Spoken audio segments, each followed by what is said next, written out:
Ladies and gentlemen, let me introduce to you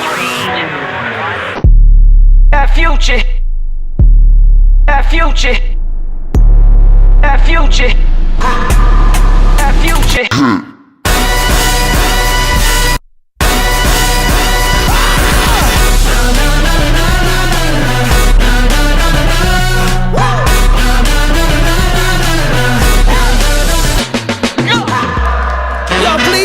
Applause to the end of the ceremony.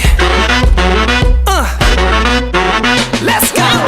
Look around us, there ain't no fences, just bridges to the ears of the listeners. Man, that really does cast far. Hey, what's up everybody? Joe Simpson here. Yeah, I did it. I bought the DC. Didn't think I'd be the kind of guy that would buy the DC because it's way out of my price range for gear normally. But I've been watching so many videos on it and I've been really wanting to get something special, so I got it. So first impressions, very, very good build quality. Very, very smooth, fits to the rod perfectly.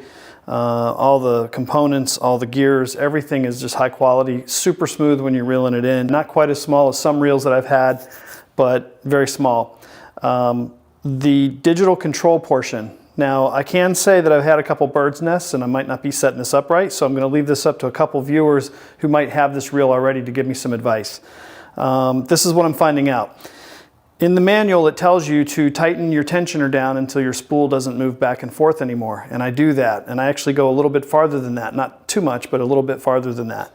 And then I set it to whatever the appropriate setting is. One is for open, meaning like cast away, but more likely to get bird's nests there. 2 is for braid and mono. 3 is for fluorocarbon, and 4 is for like skipping and bad conditions. So I put it on 3. I'm running 10-pound fluoro, and I'm running a 1/4 ounce, which is probably a little light, jerkbait. Not the best aerodynamics in the world. Now I can throw it as hard as I want, but if I don't thumb it when it hits the water, it will backlash. And I'm not sure if that's because I'm set up wrong or if it's because that's just the way that it is.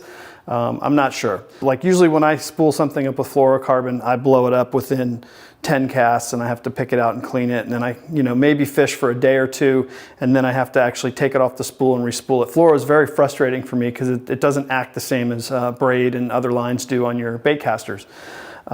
This is looking pretty, like I just put it on.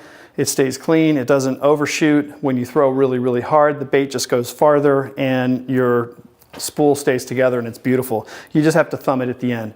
Now I saw one guy in Australia talk about setting his bait up to where when it hits the ground after a drop, if the spool does not offshoot any line, then that's the right tension. If it does offshoot, then tighten it a little bit, let it drop again, and keep doing that until you don't eject any line when your bait hits the ground. And that's kind of like a normal bait caster would be anyway, but I'm not sure if that's how you're supposed to do the DC Shimano. My Shimano is a DC 151. The 151 is a left hand, the 150 is a right hand, same thing. I got the 6.2 because I have already these really fast bait casters and I don't need another one. So this one I'm using on my Veritas 6.6. It's a medium rod. It has plenty of tip so I can get a good cast in. You've already seen the reel up close. I'm sure many, many people have showed you this reel. It's great. Try it out. I just wanted to share this with you. It's something I just picked up. You'll see me fishing with it in the upcoming videos, and I'll talk a little bit more about how I work the adjustments out on this thing, and hopefully it will be a good resource for you guys to look into. But enjoy the vids. Talk to you guys soon. Later. Ooh. That future. That future. That future. That future.